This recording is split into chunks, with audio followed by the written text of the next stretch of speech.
ఓం గం గణపతయే నమః. నమః శంభవే చ మయో భవే చ నమః శంకరాయ చ మయస్కరాయ చ నమః శివాయ చ శివతరాయ చ. ఓం నమః శివాయ. ఓం త్రయంబకం యజామహే సుగంధిం పుష్టివర్ధనం ఉర్వారుకమివ బంధనాన్ మృత్యోర్ముక్షీయమామృతాతో. ఓం మృత్యుంజయేశ్వరాయ నమః. ఓం శమగ్నిరగ్నివిష్కరశ్చన్నస్తపతు సూర్యః శంబాతో వాత్వరప అపస్రదః. ఓం శం శనైశ్చరాయ నమః. జ్ఞానసిద్ధిని వీక్షిస్తున్నటువంటి ప్రేక్షకులందరికీ కూడా శని భగవంతుడి యొక్క అనుగ్రహముతో ఈ 135 రోజులు అనగా జూలై 27వ తేదీ నుండి డిసెంబర్ 11వ తేదీ వరకు కూడా ఈ 135 రోజులు మన యొక్క భూమి మీద శనైశ్చరుని యొక్క వక్రగతి సందర్భముగా ఆయన యొక్క పాపపు కిరణాలు అత్యంత వేగవంతంగా చాలా ప్రతికూలమైనటువంటి పరిస్థితుల్ని కలుగజేసేటటువంటి స్థితిగతుల్లో మనందరము కూడా కర్మలని అనుభవించడానికి సిద్ధంగా ఉండాలి. కాబట్టి ఆ ఈశ్వరుడు హనుమంతుల వారు శనైశ్చరుని యొక్క అనుగ్రహము పరిపూర్ణంగా కలగాలని ఆశిస్తూ ఆశీర్వదిస్తూ మరి మనకి మేషరాశి నుంచి ద్వాదశ రాశులైనటువంటి మీనరాశి వరకు కూడా ఏ ఏ రాశుల వారికి ఈ యొక్క శనిగ్రహ వక్రత్వ ప్రభావము ఏ విధంగా ఉంటుంది, మరి ఈ రాశుల్లోనే కొంతమందికి ఏలినాటి శని ప్రభావము, అష్టమ శని ప్రభావము, అర్ధాష్టమ శని ప్రభావము, ఈ విధంగా శని యొక్క ప్రభావాన్ని ఎంతోమంది ఎన్నో రోజులుగా మరి ఆయన యొక్క వేదనకి గురై, ముఖ్యంగా కొంతమంది వారి యొక్క జన్మజాతక రీత్యా ఈ శని మహర్దశ జరిగేవాళ్ళు, శని మహర్దశలో రాహువు, రాహు మహర్దశలో శని, అట్లాగే శని మహర్దశలో శుక్రుడు, శుక్ర మహర్దశలో శని, శనిలో కేతువు, కేతువులో శని, ఈ విధంగా పాపగ్రహాలు శని కుజ, శని రాహు, శని కేతు, శని రవి, ఈ గ్రహాల యొక్క దశలు అంతర్దశల్లోనూ, శుక్రుడి యొక్క అంతర్దశల్లోనూ దశల్లోనూ ఈ యొక్క శని యొక్క ప్రాబల్యము అత్యంత మరి ఘోరాతి ఘోరమైనటువంటి ఎన్నో భావాలని ఆయన యొక్క కండిషన్లోకి తీసుకొని నానా రకాలైనటువంటి ఆటంకాలు, ఇబ్బందులు, ప్రతిబంధకాలు, సమస్యలు, తట్టుకోలేనటువంటి మానసికమైనటువంటి విచార దోషాలను కలుగజేసేటటువంటి శని భగవానుడు మరి పాపగ్రహమై, ఒక గ్రహము ఎప్పుడైతే పాపగ్రహమై వక్రిస్తుందో అది ఇంకా పాపత్వాన్ని ఇస్తుందని మన యొక్క శాస్త్రము తెలియజేస్తోంది. అయితే ఇక్కడ ఒక చిన్న విషయాన్ని గ్రహించాలి. మనకి జన్మరాశి అనేటటువంటిది మానసిక ప్రభావాన్ని మాత్రమే కలిగి ఉంటుంది, కలుగజేస్తుంది. కానీ జన్మజాతకము అనేటటువంటిది మనం పుట్టినటువంటి ప్రదేశం ప్రకారం, మనం పుట్టిన సమయం ప్రకారం, తేదీ ప్రకారము ఒక లగ్నము ఆచ్ఛాదనై, ఆ లగ్నం నుంచి ఈ శని భగవానుడు 1వ స్థానమా, 2, 3, 4, 5, 6, 7, 8, 9, 10, 11, 12 ఈ ఏ భావాలకి ఆయన ఆధిపత్యం కలిగి ఉన్నాడు, శుభగ్రహ భావాలకి అశుభగ్రహ భావాలకి ఆధిపత్యం పట్టి ఉన్నాడా, దీన్ని కూడా లెక్కలోకి వేసుకుంటూ మరి ఆ లగ్నం నుంచి ఈ శని యొక్క సిచ్యువేషన్స్ ఏమిటి, ఏ భావాల్ని ఆయన ఆధారపడి ఉన్నాడో గోచారంలో ఆ భావాలకి తగ్గట్టుగా మానసిక విచార దోషాలని కలుగజేస్తాడు ఈ శని భగవానుడు. మరి ఈ యొక్క కలియుగంలో శని బాధల నుంచి ముఖ్యంగా ఈ వక్రించిన పాపగ్రహమైనటువంటి పాపత్వాన్ని ప్రసాదించేటటువంటి మరి కలికి అత్యంత దగ్గరగా సహకరిస్తూ ఉండేటటువంటి ఈ యొక్క శని యొక్క బాధల నుంచి తప్పించుకోవడానికి ఒక చిన్న శ్లోకాన్ని చెప్తాను. కర్కోటకస్య నారస్య దమయంత్యా నలస్య చ ఋతుపర్ణస్య రాజర్షేః కీర్తనం కలినాశనం. అంటే మనకి అందరికీ తెలిసినటువంటి విషయం నల దమయంతుల యొక్క చరిత్ర. దీంట్లో నలుడు మహారాజు చక్రవర్తి అయి ఉండి కూడా ఎంతో ఘోరమైనటువంటి కష్ట నష్టాలను అనుభవించటంలో శని యొక్క పాత్ర, ఏలినాడి శని పాత్ర మనం చదువుకోవాల్సిందే. కాబట్టి నలదమయంతుల యొక్క చరిత్ర చదివినా కూడా ఈ యొక్క సిచ్యువేషన్లో వారికి ఉన్నటువంటి శని దోషాలు తొలగిపోవటానికి అవకాశాలు ఎక్కువగా ఉంటాయి. కాబట్టి మరి ముఖ్యంగా ఈ యొక్క శని మహర్దశల్లో ఈ యొక్క శని దాదాపుగా మనకి ఈ జూలై 27వ తేదీ నుండి డిసెంబర్ 11 వరకు కూడా రేవతి నక్షత్రంలో 3వ పాదంలో వక్రించినటువంటి శని దాదాపుగా అక్టోబర్ 8వ తేదీ వరకు కూడా అదే నక్షత్రంలో వక్రించి వెనక్కి వస్తూ ఉంటాడు.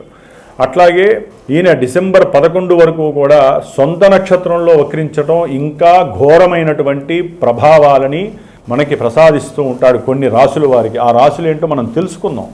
అయితే ఈ వక్రత్వంలో ఈ గ్రహము చాలా వరకు తన యొక్క కిరణాలని ముందు ఇవ్వాల్సినటువంటి, అంటే ఇప్పుడు మీనరాశిలో జలరాశిలో రేవతి నక్షత్రంలో 3వ పాదంలో ఉన్నటువంటి ఈ శని భగవంతుడు తన యొక్క దృష్టిని, 3వ దృష్టిని వృషభ రాశి మరియు మిథున రాశి ఈ 2 రాశుల మీద ప్రభావితం చూపిస్తూ ఇప్పుడు ఆయన వక్రించిన తర్వాత కొంచెము నక్షత్రాలు, అంటే రోహిణీ నక్షత్రము, మృగశిర నక్షత్రం, ఈ 2 నక్షత్రాల మీద అధికంగా తన యొక్క శక్తిని ప్రసాదిస్తాడు.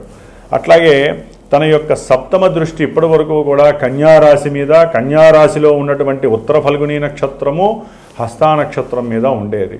అట్లాగే చిత్తా నక్షత్రం మీద ఉండేది. ఇప్పుడు ఆయన వక్రించినప్పుడు ఎక్కువ శాతము రోహిణీ నక్షత్రము, హస్తా నక్షత్రము, ఉత్తర ఫల్గుని నక్షత్రం మీద ఆయన యొక్క ప్రభావం చూపిస్తాడు. అట్లాగే శని భగవానుడు మీనరాశిలో ఉండి తన యొక్క దశమ దృష్టిని మీనరాశి మీద ప్రభావితం చూపిస్తూ దాదాపుగా పూర్వాషాఢ నక్షత్రము, ఉత్తరాషాఢ నక్షత్రము ఈ యొక్క నక్షత్రాల మీద తన యొక్క ప్రభావాన్ని అధికంగా చూపిస్తూ ఎన్నో అనారోగ్యాలని, అనుకున్న పనులలో వాయిదాలని, అసలు అనుకున్నది జరిగింది అనుకుంటే మహదానందంగా భావించే పరిస్థితులను కలుగజేస్తూ ఈయన ముఖ్యంగా ఆర్థిక విషయాల మీద, అనారోగ్యానికి సంబంధించిన విషయాల మీద, అనుకున్న పనుల్లో ఆటంకాలు కలుగజేయటం, ఆలస్యాలు, అది వివాహమైనా విద్యపరంగా ఎన్నో ఆటంకాలు, ఉన్నత విద్యలు లేకుండా చేయటం, విదేశాల్లో ఉన్నటువంటి వాళ్ళని ఇబ్బందులు పెట్టడము, ఉద్యోగాదుల్లో ప్రమోషన్లు వస్తాయనుకుంటే అది కాస్త ఉన్న ఉద్యోగం తొలగిపోవటం, ఇలాంటి ఎన్నో రకాలైనటువంటి ప్రతికూల పరిస్థితుల్ని ఇవ్వటంలో శని భగవానుడు మహాదిట్ట. మరి ఈ యొక్క వక్రించిన శని ఫలితాలు ఈ యొక్క జన్మరాశులకి, అంటే మేషం నుంచి మీనరాశి వారికి ఏ విధంగా ఉంటాయో తెలుసుకుంటూ, ఎవరికైనా సరే జన్మజాతకంలో లగ్నాతు ఈ యొక్క శని ఎవరనేది తెలుసుకునే ప్రయత్నాన్ని చేయండి. అసలు ఏ దశలు జరుగుతున్నాయో తెలుసుకోవడానికి ప్రయత్నం చేయండి. ఈ యొక్క ఫలితాలు విని ఎవరూ బాధపడక్కర్లేదు, అట్లా అని సంతోషపడకూడదు. జన్మజాతకరీత్యా మాత్రమే దశలు, అంతర్దశలు మనల్ని యాక్టివేట్ చేస్తూ ఉంటాయి. కాబట్టి కొంతవరకు ఈ శనిచ్చే ఫలితాలు ఏ ఏ రాశుల వారికి ఏ విధంగా ఉంటాయో తెలుసుకుందాం. ఓం శం శనైశ్చరాయ నమః. ఓం శం శనైశ్చరాయ నమః.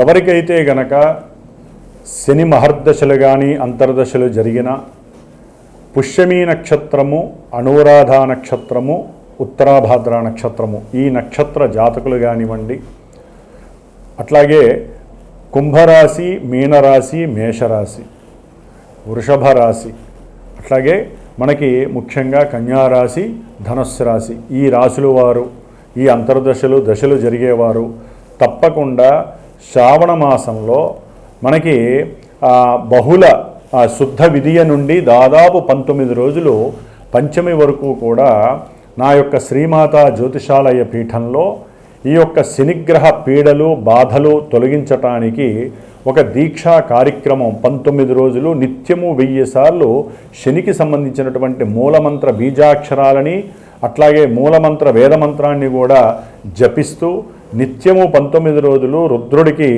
శనిగ్రహ పాశుపత రుద్రాభిషేకాన్ని ఆచరిస్తూ ఎవరైతే ఈ యొక్క శని బాధలు అనుభవిస్తున్నారో, ఇప్పుడు చెప్పబోయేటటువంటి కొన్ని రాశుల వారికి ఏ విధమైనటువంటి సమస్యలు అయితే కలుగుతున్నాయో ఆర్థికంగా, విద్యపరంగా, కళ్యాణపరంగా, అట్లాగే ఉద్యోగపరంగా, వ్యాపార రీత్యా, సంతానపరంగా ఆలస్యాలు కానీ ఆటంకాలు కానీ జరుగుతున్నాయో వారు గనక నా యొక్క పీఠానికి ఫోన్ చేసి సంప్రదిస్తే గనక విశేషముగా ఈ 19 రోజుల్లో నేను చేసేటటువంటి ఈ యొక్క జపాన్ని, విశేషమైనటువంటి పాశుపత రుద్ర అభిషేకాన్ని, ముఖ్యంగా ఎవరైతే ఈ యొక్క కార్యక్రమంలో తమ యొక్క గోత్రనామాదులు ఇచ్చి పాల్గొంటారో వారికి శనిగ్రహ రక్షా కవచాన్ని విశేషంగా ప్రసాదించి ఈ 19 రోజుల్లో ఒకరోజు మందపల్లి స్వామివారి యొక్క దివ్యక్షేత్రంలో ఆ స్వామివారి దగ్గర ఆ యొక్క రక్షా కవచాల్ని చక్కగా స్వామివారికి అభిషేకంలో ఉంచి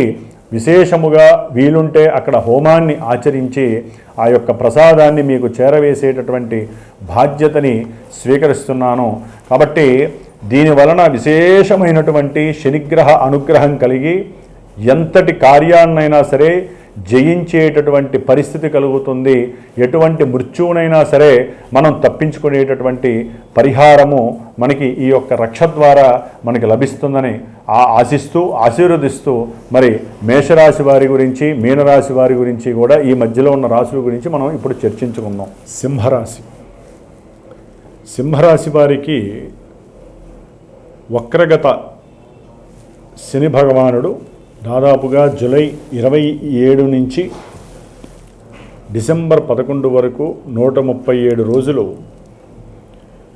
ఎన్నో రకాలైనటువంటి అష్టకష్టాలని, ఇబ్బందుల్ని పెట్టడానికి సిద్ధంగా ఉంటాడు. ఆల్రెడీ సింహరాశి వారికి షష్టాధిపతి అంటే సేవకా స్థానాధిపతి, అలాగే రుణాలకి అధిపతి, శత్రువుల్ని అధికం చేసేటటువంటి వాడు, ముఖ్యంగా రోగాన్ని వృద్ధి చేసేటటువంటి స్థానాధిపతి ఈ శని భగవానుడు. మహాపాపి అన్నమాట. ఈ యొక్క సింహరాశి వారికి శని భగవానుడు మహాపాపి. అట్లాగే సప్తమం మారక స్థానం, అనుకున్న ఏ కార్యక్రమాలు అవ్వకపోవటం, భార్యాభర్తల్లో ఎవరో ఒకరిది గనక ఈ యొక్క సింహరాశి అయినట్లయితే వారికి ఇబ్బంది కలిగేటటువంటి పరిస్థితి. ఎందుకంటే ఇప్పటి వరకు ఆయన అష్టమ శనిగా ఉండి ఎన్నో అవరోధాలు, ఎన్నో మృత్యుగండాలు అంటే మృత్యుతుల్యమైనటువంటి పరిస్థితుల్ని ప్రసాదిస్తూ వచ్చాడు. అష్టమ శని అంటే రంధ్రశని. కానీ ఇప్పుడు ఆయన యొక్క వే అనేటటువంటిది, కిరణాలు అనేటటువంటిది కొంచెం వెనక్కి తగ్గు ఉంటాయి. ఇప్పటివరకు వీరు కాపాడబడుతూ కూడా వచ్చి ఉండొచ్చు. ఎందుకంటే అష్టమంలో శని ఉంటే కాస్త ఆయువుని కొంతన్న కాపాడుకుంటూ ఉంటాడు. ఎందుకంటే ఆయు కారకుడు కాబట్టి. ఎవరైనా శత్రువులు, రోగాదులు, రుణాదులు వీటి పరంగా అవమానించినా, ఇబ్బందులు పెట్టినా తట్టుకునే స్వభావం, ఇప్పుడు వీరు అవి తట్టుకునే స్వభావం సింహరాశి వారికి ఉండకపోవచ్చు. దాన్నే మృత్యుతుల్యము అంటారు. సమస్యలు వృద్ధి చేస్తూ ఉంటాడు. ఈయన యొక్క దృష్టి ముఖ్యంగా ఇప్పటి వరకు సింహరాశి వారికి దశమ కేంద్రమ స్థానమైనటువంటి వృషభ స్థానం మీద పడేసరికి ఎంతో ఏదో రకంగా వారు చేసేటటువంటి వృత్తి ఉద్యోగాదుల్లో కష్టమైన నష్టమైన ఎన్నో మాటలు పడుతూ భరాయిస్తూ కాలం గడుపుతూ ఉన్నంతకాలము జాగ్రత్తగా చేయాలి అనేటటువంటి సహనము, ఓర్పు ఎక్కువగా ఉండేటటువంటి పరిస్థితి. మరి ఈయన వక్రించడం ద్వారా ఆయన దృష్టి ఆ యొక్క స్థానం మీద కొంచెం తగ్గుతుంది. దానివలన ఆ ఓర్పు, సహనం తగ్గిపోవడం ద్వారా లేనిపోని అవాక్కులు, అవతల వ్యక్తుల మీద వీరు సహనాన్ని కోల్పోవడం ద్వారా చేసే ఉద్యోగంలోంచి తొలగిపోవటం, లేకపోతే ఉద్యోగాదుల్లో ధనము రావాల్సింది ఆగిపోవటము, అంటే బాగా ఆలస్యం అవటము, ఉద్యోగాన్ని వదిలేయాలి అనేటటువంటి సంకల్పం కలగటము, ఇలాంటివి ఎన్నో రకాలైనటువంటి సేవకాపరమైనటువంటి విషయాలలో వీరికి నెగిటివ్నెస్ కనిపిస్తోంది. అలాగే ఎవరికైతే వివాహ సంబంధిత విషయాలలో అవుతుంది అనుకున్న వాళ్ళకి కొంత వివాహ సంబంధిత విషయాలలో అనుకున్నటువంటి విషయాలు కొంచెం జరగకపోవచ్చు. ముఖ్యంగా ఈయన యొక్క దృష్టి సంతాన స్థానం పైన పడేసరికి ఇప్పటివరకు సంతానానికి సంబంధించినటువంటి విషయాలలో ఎంతోమందికి ఇబ్బందులు కలిగి ఉండొచ్చు.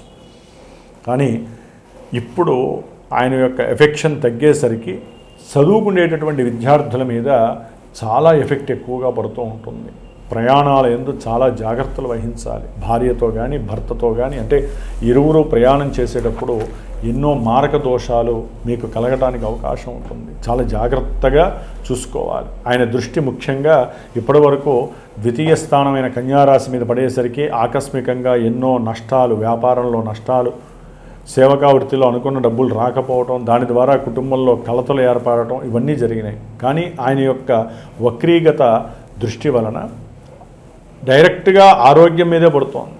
ఇప్పటివరకు రాజసంగ సింహరాశి వారు ఎక్కడా మేము తగ్గమనేటటువంటి వాళ్ళు తగ్గాల్సిన పరిస్థితి. ఇదేంట్రా బాబు వీడు ఉన్నట్టుండి ఇంత ఓపికగా తయారయ్యాడు అనేటటువంటి పరిస్థితి. ఎందుకంటే శని దృష్టి ఇప్పుడు సింహరాశి మీద కొంత పడుతూ ఉంటుంది. వీళ్ళలో ఉన్నటువంటి అహంకారము కానీ, అట్లాగే ఎవరైనా ఉద్యోగాదుల్లో వ్యాపారాదుల్లో మేనేజ్మెంట్ చేస్తూ ఉంటారు, ఆ యొక్క విషయాలలో వీరికి ఎన్నో రకాలైనటువంటి లోపాలు కలుగుతూ ఉంటాయి. ఏమీ తెలియదు. ఏమీ తెలియని వాళ్ళకి తీసుకెళ్ళి ఆ స్థానంలో కూర్చోబెడితే ఏమవుతుంది, ఏం అర్థం కాని పరిస్థితి. ఇది కూడా ఒక మృత్యుతుల్యమే, మారకస్థానం అనుకోవచ్చు. అంటే ఈ విధంగా ఈ యొక్క సింహరాశి వారికి ఉద్యోగపరంగా, శత్రు రుణపరంగా, వివాహపరంగా, దాంపత్యపరంగా, ఆర్థికంగా, తండ్రి యొక్క ఆరోగ్యరీత్యా, చదువుకునేటటువంటి విద్యార్థులకి విద్యపరంగా, బంధువులతో అంతర్గతంగా సమస్యలు, అది భార్య అయితే భర్త తరపు, భర్త అయితే భార్య తరపు, ముఖ్యంగా ఆర్థికపరమైనటువంటి విషయాలలో వీరు పూర్తిగా ఇబ్బందులు పడే పరిస్థితి సింహరాశి వారికి కలుగుతోంది. అందుకనే శ్రావణ మాసంలో చాలా విశేషమైనటువంటి 19 రోజుల దీక్ష జపాన్ని, హోమాన్ని ఆచరిస్తున్నాను. కాబట్టి ఎవరైనా సరే వారి యొక్క జన్మజాతకంలో వారికి నడుస్తున్న దశలు, అంతర్దశలు అనుకూలించలేదనుకోండి, ఇది ఇంకా ఎఫెక్టివ్గా ఉంటుంది. కాబట్టి ఈ సమయంలోనే ఇది శాస్త్రం చెబుతోంది, శ్రావణ మాసంలో ఈ విధంగా చేసుకుంటే చాలా ఉత్తమం అని. కాబట్టి మీరేం ఆచరించాలి, నేను ఆచరిస్తూ తర్వాత చివరిలో ఈ హోమము, ఈ 19 రోజుల పూజా దీక్ష అయిపోగానే మీకు ఏ ప్రసాదం ఇవ్వాలి, ఇవన్నీ కూడా నేను తెలియజేస్తాను. నా యొక్క నెంబర్కి మీరు ఫోన్ చేసినట్లయితే కనుక మీరు కూడా ఎన్నో నియమాలు, ఉపవాస నియమాలు ఆచరించండి.